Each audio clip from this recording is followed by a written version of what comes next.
Something happened in February of 2017. There was an announcement on the Harris County Sheriff's Department website.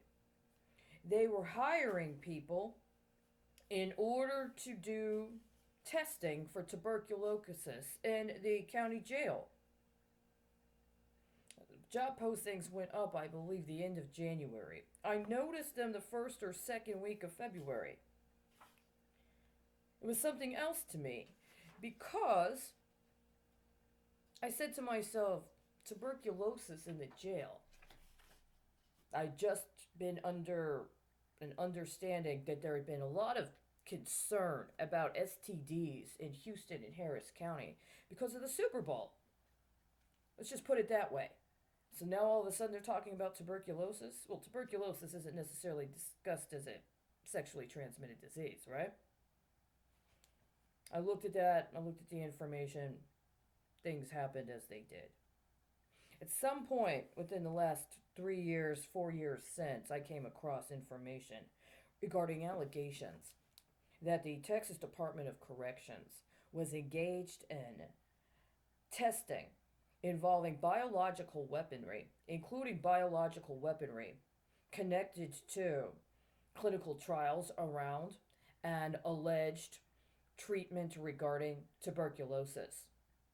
That there had actually been a process in Texas where there had been an attempt to mount a case in order to try to expose and bring attention to how people in jails in Texas were subjected to illegal testing regarding agents that could be used for the creation of biological weapons and or having other sorts of health maladies manipulated while they were in jail. Now, it used to be, my understanding is, that if you were declared to have a concern generated toward you or in regards to you about your mental capacity, including potential mental illness, that you were automatically put through a system via the Texas Department of Corrections. Yet for a very substantial amount of time, it was almost as if a discussion around your mental stability automatically de facto defaulted you under consideration of the Texas Department of Corrections. Now I understand there has been some changes. And mostly what those changes involve is the State Office of Risk Management, right? You need to know where to look to find that.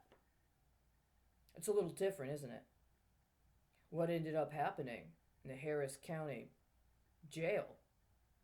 See, I didn't get any return in terms of information until the next year when somebody ended up getting arrested on an old outstanding warrant, at least as she recounted to me, and ended up having to go to jail.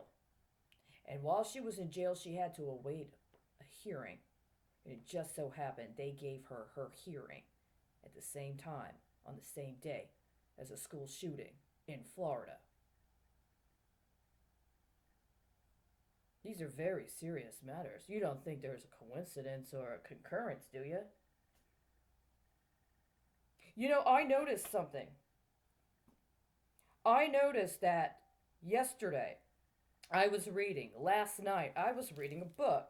Because I got this thing. I read about history, American history. And one of the things this book said was that under President Roosevelt, there was a time frame during which the Supreme Court of the United States got the building it's in now.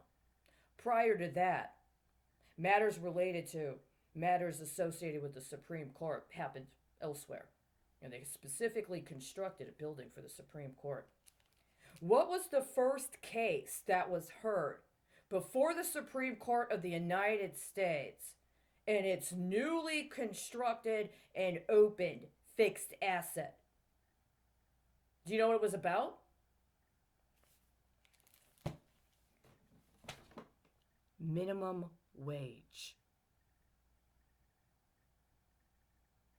It was about minimum wage laws and contracts. Now we're talking about a different kind of contracting, aren't we? You want to talk about jobs? You guys took it here. You took it here, and we're a year later on some very, very, very essential information that should have been moved on by people that claim they have the authority to cover their ass with an immunity you did not extend to hundreds of thousands and even millions of other people. I watched what you did in the autumn of 2019. You haven't stopped.